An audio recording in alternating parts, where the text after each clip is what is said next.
আপনাদের সকলকে আমন্ত্রণ আরেকটি নতুন বই শোনার মন স্থির করার জন্য। আজ শুরু করছি জিম রনের লেখা 7 strategies for wealth and happiness. বইটি বাংলায় অনুবাদ করছেন ফজলে রাব্বি। আজ ভূমিকা পর্ব। সুখ ও সমৃদ্ধি অর্জনের 7টি সূত্র। বাইরের এমন কিছুই নেই যা আপনাকে উত্তম করে তুলতে পারে অথবা শক্তিশালী, ধনী, দ্রুত আরও বুদ্ধিমান করে তুলতে পারে। সবকিছু ভেতরগত বিষয়। সবকিছুই আপনার ভেতরে আছে, নিজের ভেতরে ছাড়া বাইরে খুঁজে কোনো লাভ নেই, বলেছেন নিয়ামতো মুসাশি, দ্য বুক অফ 5 রিংস। ভূমিকা। যেদিন আমার জীবন বদলে গেল। জন আল-শফ, যিনি আমার শ্রদ্ধেয় শিক্ষক ও গুরু, আমি আমার জীবনে হঠাৎ এক মোড়ে তাকে দেখতে পাই। আমার জীবন তখন সমস্যায় পূর্ণ ছিল। ঠিক এমন সময়ে জন শফ আমার জীবনে সূর্যের মতো উদয় হন এবং আমাকে জীবনকে আলোকিত করে তোলেন। সামনে যাওয়ার আগে আমি একটু আমার পূর্বেকার জীবনের কথা বলতে চাই। এর আগে আমার জীবন অন্যান্য 10 জনের মতোই কাটছিল। কোনো রকমভাবে জীবন চলছিল বর্ণহীন, অল্প কিছু অর্জন এবং সামান্য সুখ নিয়েই চলছিল আমার পথ চলা। অথচ আমি আরম্ভ করেছিলাম খুবই চমৎকারভাবে। আমি আইডাহো অঙ্গরাজ্যে জন্মগ্রহণ করছি। তার পাশেই রয়েছে স্নেক নদী। আমাদের বাড়ির পাশে ছিল নদী থেকে একটু দূরেই। সকাল বিকাল নদীর স্নিগ্ধ হাওয়ার বিমোহিত হতাম। তারপর আমি একদিন বাড়ি ছেড়ে আমেরিকান স্বপ্নপূরণের পথে বাইরে পা রাখলাম।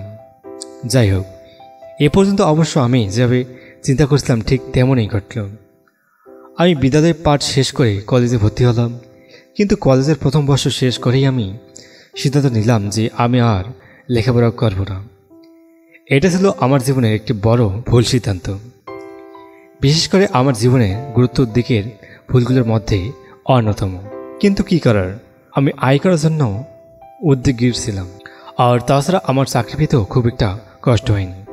চাকরি পাওয়া তো খুব একটা ছোট কষ্টকর জিনিস না। আসলে আমি আমার পরবর্তী জীবনে বুঝলাম যে কোনোরকম একটি জীবন যাপন করা আর একটি মহান জীবন গঠন করার মধ্যে তফাৎ আছে। এর কিছুদিন পরেই আমি বিয়ে করে ফেললাম। আর যে কোনো প্রচলিত স্বামীর মতো আমিও আমার বউকে অনেক কিছুর প্রতিজ্ঞা করলাম। সুন্দর ভবিষ্যতের স্বপ্ন দেখালাম, যদিও আমি ঠিক জানতাম না যে আমি কীভাবে এগুলো পূরণ করব। তবে আমি যেহেতু উচ্চাকাঙ্ক্ষী ছিলাম, সেহেতু আমি আমার সাফল্য সম্বন্ধে আত্মবিশ্বাসী ছিলাম। আর আমার ছিল গভীর আগ্রহ ও কঠোর পরিশ্রম। তাহলে কি সাফল্য নিশ্চিত হলো? ঠিক বলতে পারছি না, তবে আমি তো তখন তাই চিন্তা করছিলাম। আমার বয়স যখন 25 বছর, আমি এর 6 বছর আগে থেকে কাজ আরম্ভ করছিলাম। তখন আমি চিন্তা করলাম আমার অগ্রগতি নিয়ে একটু হিসাব কষে দেখি তো আমি কতদূর এগিয়ে এলাম। আমার অগ্রগতি নিয়ে আমার অবশ্য একটু সন্দেহ ছিল। এবার তা দূর হলো। আমি খুঁজে দেখলাম আমি সপ্তাহে 5,700 টাকা আয় করি। আমার ব্যয় দিন বেড়েই চলছে। আমি আমার বউকে যে প্রতিশ্রুতি দিয়েছিলাম তা থেকে আমি বহু দূরে আছি। ইতিমধ্যে আমি এক সন্তানের বাবা হয়ে গেছি। পরিবার বড় হওয়ার সাথে সাথে আমার উপর দায়িত্ব বৃদ্ধি পেয়েছে। কিন্তু আমি খেয়াল করে দেখলাম যে আমার মধ্যে সমবোঝা করার একটি অভ্যাস তৈরি হয়েছে। কোনোরকম জীবনযাপন করার অভ্যাস, এই খেয়ে পরে বেঁচে থাকার প্রতি একটা প্রবণতা আর কি। ঠিক তখনই আমি সত্যিকার অর্থে নিজেকে দেখলাম যে আমি অগ্রগতি করার বদলে আর্থিকভাবে দিনের পর দিন পিছিয়ে পড়ছি। কিছু তো অবশ্যই পরিবর্তন করতে হবে, কিন্তু সেটা কি? আমার মনে হলো কেবল কঠোর পরিশ্রম করলেই হয় না, আরও কিছু আছে। ঠিক এই জায়গায় ঠিক এই অনুবাদ ঠিক হওয়ার পরেই আমি অদ্ভুতভাবে লক্ষ্য করলাম যে যারা জীবনে বড় হয়েছে, মহান হয়েছে, তারা কেবল মাথার ঘাম পায়ে ফেলেনি, তারা ঠান্ডা মাথায় চিন্তা ও পরিকল্পনা করে কাজ করছে। শুধু মাথার ঘাম পায়ে ফেলায় যথেষ্ট নয়, মাথা খাটাতে হবে, ঠান্ডা মাথায় চিন্তা ও পরিকল্পনা করতে হবে। এখন আমি তা মাথার ঘাম পায়ে ফেলছি, আমার মাথা খাটাচ্ছি, চিন্তা ও পরিকল্পনা করে কাজ করছি, তাও হচ্ছে না কেন? কোথায় গলত? তাই বুঝতে পারছিলাম না। অন্যদের মতো 60 বছর বয়সে আমি নিঃস্ব হয়ে যাব, অন্যদের দান খয়রাতে আমাকে চলতে হবে, এটা চিন্তা করলেই আমার গা কেঁপে ওঠে। এই চিন্তাটা আমাকে ভীষণভাবে ভীত করে তোলে। আমি এমন কোনো ভবিষ্যতের মুখোমুখি হতে চাই না, কোনোভাবেই না। অন্ততপক্ষে বিশ্বের অন্যতম ধনী দেশে বাস করে এমনটা করবে, তাও পরিকল্পনার বাইরে। কিন্তু তারপরেও আমার কাছে উত্তর ছিল না। আমি আমার প্রশ্নের উত্তর চাই, আমি কি করব, আমার কি করা উচিত, আমি কিভাবে আমার জীবনে গতি পরিবর্তন করব বা কোন দিকে গতি পরিবর্তন করব। আমি একবার ভাবলাম আমার হয়তো কলেজে ফিরে যাওয়া উচিত। কলেজে কেবল 1 বছর লেখাপড়া করছি, তা আমার চাকরির আবেদনপত্র লিখতে ততটা ভালো দেখে না। কিন্তু আমার পরিবার আছে, এই মুহূর্তে তাদের ছেড়ে কলেজে পড়তে যাওয়া অসম্ভব। তারপর আমি চিন্তা করলাম আমি একটু নতুন ব্যবসা আরম্ভ করব। এইবার একটি উত্তেজনাময় পথ পেলাম, কিন্তু আমার সমস্যা আমার কাছে তো যথেষ্ট পরিমাণ টাকা নেই, আর তাছাড়া টাকাই তো আমার জীবনের সবচেয়ে বড় সমস্যা। প্রায় দেখা যেত মাস শেষ হওয়ার আগেই আমার পকেটে টাকা শেষ। আপনি কি কখনো এমন পরিস্থিতির মুখোমুখি হয়েছেন? একদিন আমি 1000 টাকা হারিয়ে ফেললাম। এটা নিয়ে আমি এতটাই উদ্বিগ্ন হয়ে পড়লাম যে 2 সপ্তাহের জন্য অসুস্থ হয়ে পড়ি, মাত্র 1000 টাকার নোটের জন্য। আমার বন্ধু অবশ্য আমাকে এটা বলে উৎসাহিত করার চেষ্টা করলো যে দেখ জিম, হয়তো কোনো গরিব লোক যার টাকাটা দরকার ছিল সেই টাকাটি পেয়েছি, কিন্তু আসলে কি করব, কি বলবো। এই কথা শুনেও আমার মধ্যে হতাশা দূর হলো না। আসলে আমি তখন ওই পর্যায়ে ছিলাম না যে কথাটি শুনে খুশি হব। টাকাটি তো আমার নিজেরই বেশি দরকার। আমি এটা স্বীকার করি যে জনকল্যাণে কাজ করা দরকার, কিন্তু আমি নিজেই যদি অভাবে থাকি তবে এরকম টাকা হারানো আমার জন্য মর্মান্তিক একটি ব্যাপার। তো আপনি দেখতে পাচ্ছেন 25 বছর বয়সে আমার পরিস্থিতি ছিল এক জায়গায়। আমার অনেক স্বপ্ন ছিল, কিন্তু তা কীভাবে পূরণ করব তার কোনো ধারণাই আমার ছিল না। আমি বুঝতে পারছিলাম না যে আমি কিভাবে আমার জীবনে অগ্রগতি করব। তারপর আল্লাহ আমার প্রতি সদয় হলেন, ভাগ্য আমার দেখে মুখ ফিরে চাইল। আমি এখনও ঠিক বলতে পারি না যে কোন ঘটনাটি ঘটল। আমার কাছে এই ব্যাপারটি সর্বদাই একটি রহস্য হয়ে থাকবে। যাই হোক, এটি আমার সৌভাগ্য যে আমার সাথে একজন মহান ব্যক্তির দেখা হলো। সেই বিশেষ ব্যক্তিটি হচ্ছে জন আলশফ। আমি একটি বিক্রয় প্রতিনিধির সভাতে গিয়েছিলাম, সেখানে তার সাথে আমার সাক্ষাৎ ঘটে। তিনি সেখানে ভাষণ দিতে এসেছিলেন। আমি ঠিক বলতে পারছি না, তবে আমি তার সেদিনকার ভাষণ শুনে এতটাই আলোড়িত হয়ে পড়ি যে আমি সেখানে সিদ্ধান্ত নিলাম যে আমি তার মতোই হব। সভা শেষে আমি সাহস করে তার দেখা করতে গেলাম।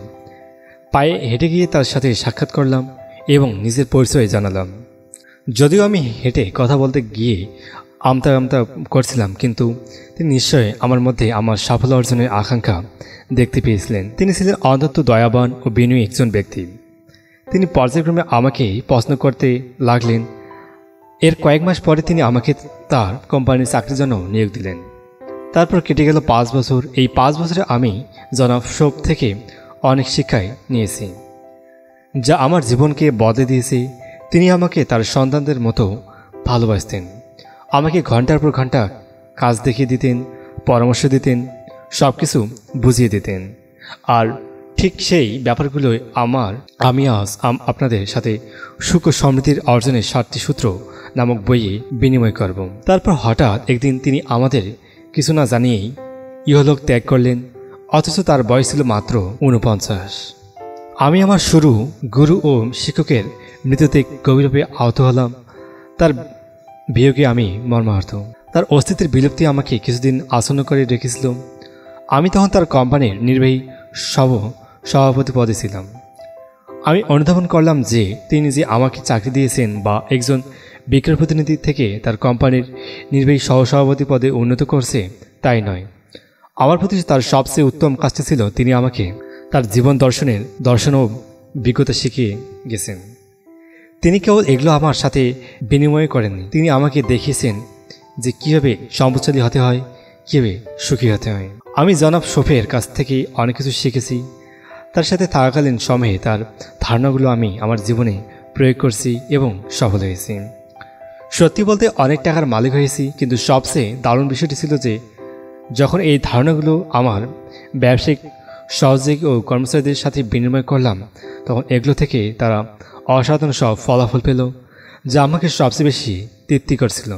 যদিও আমি মূলত একজন ব্যবসায়ী, আমি কোনো লেখক বা বক্তা নই, কিন্তু তারপরেও আমার কেন জানি মনে হলো, আমি আমার ভেতর থেকে অনুভব করলাম যে আমার উচিত মানুষকে এই বিষয়গুলো জানানো, এই ধারণা, বুদ্ধি বা কৌশলগুলো জানানো, যাতে করে একজন সাধারণ মানুষেরও জীবন অসাধারণ হয়ে উঠতে পারে। আপনি যখন এই বইটি পড়বেন তখন নিজেকে নিয়ে কল্পনা করুন যেন আপনি বাজারে কেনাকাটা করতে এসেছেন। আপনি এখান থেকে সেই জিনিসগুলো সেই বুদ্ধি বা কৌশল গ্রহণ করবেন যা আপনার দরকার। বাজারে কেনাকাটা করতে গেলে আপনি যেমন যা দেখেন তাই নিয়ে নেন না, তেমনি এখানকার সব কিছু যে আপনার দরকার তাও নয়। তাই চিন্তা করে কেনাকাটা করুন। আপনি অবশ্যই নিজেকে সুযোগ দেবেন, চিন্তা করবেন যে আপনার নিজের কোনটা দরকার। সামনে এগিয়ে যান, পরে যান। পরবর্তী পৃষ্ঠাগুলোও একটি খোলা মন নিয়ে পাঠ করুন। যদি কোনো জায়গায় কোনো সূত্র পাঠ করে আপনার কাছে যৌক্তিক মনে হয় তবে তা প্রয়োগ করার চেষ্টা করুন, আর যদি অযৌক্তিক মনে হয় তবে বাদ দিন। স্মরণ রাখবেন, আপনি সাফল্য দর্শন পাঠের একজন শিক্ষার্থী, কেবল অন্ধ অনুসারী হবেন না। ধন্যবাদ সকলকে এই ভূমিকা পর্বটির সাথে থাকার জন্য। এরপর 7 strategies for wealth and happiness বইয়ের প্রথম অধ্যায় 5টি মূলমন্ত্র অবশ্যই শোনার আমন্ত্রণ রইল।